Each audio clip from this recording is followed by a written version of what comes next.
Eisenhower said, "Planning is essential." Hey, I am Chuck the Bureaucrat, and I have been giving you my orientation to PPBE, Planning, Programming, Budgeting, and Execution. What I've been doing is walking backwards from execution through the process. Now, you guys know that I regularly take pot shots at the operators, and you might be thinking that there's a punchline coming to why I went backwards through this process. But that's not the reason. Instead, did you notice how the timelines, the deadlines of each phase got fuzzier and vaguer the further we moved towards the beginning of the process? And did you notice how the level of government controlling different phases changed?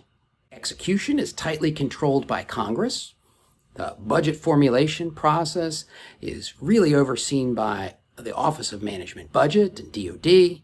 Programming essentially belongs to the Service Secretary. Well, both of these patterns are going to continue with planning. Planning has very amorphous timelines, and it's heavily influenced by the senior uniform leaders.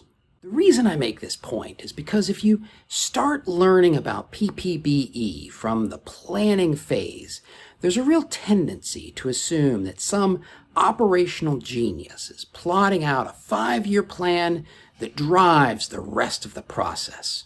In fact, I've met a number of field-grade officers who were genuinely striving to be the author of some grand unifying strategy that just transcended time and space and fiscal reality.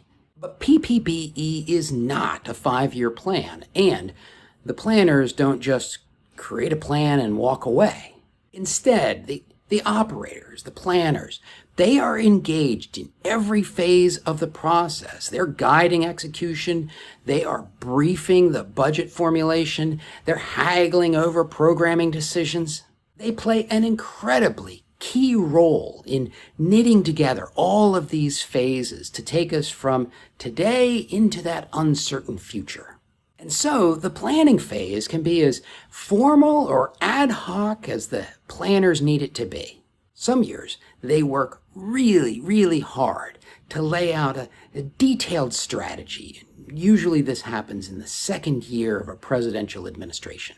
Other years, maybe they just tweak some details. And so what that means for you depends on where you work in the process. If you're a programmer or a comptroller, you always want to keep an ear open for whatever the planners are developing, because if they have something that makes it easier to justify and defend resources, you want that.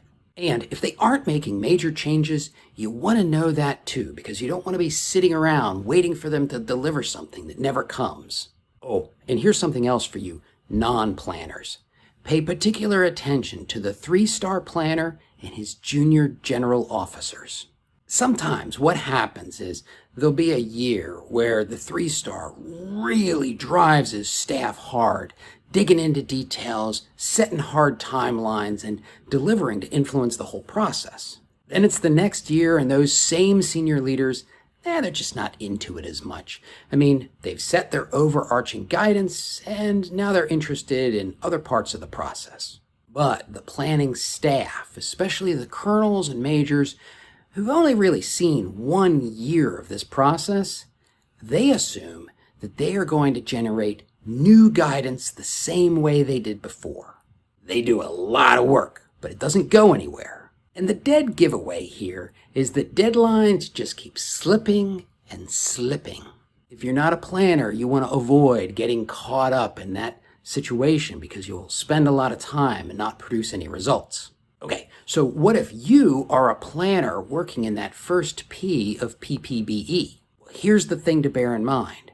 You have a lot of flexibility, but the other phases that you want to influence, they don't. And what's more, they have deadlines that you do not and cannot control. If you want to have influence, you have to meet the deadlines of the P and the B and the E. And you have to provide things that are actually useful to them. Remember, those are the guys who are going to have to decide what doesn't get bought.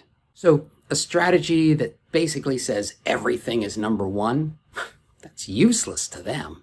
But a strategy that says, take risk in service life extensions and computer replacement.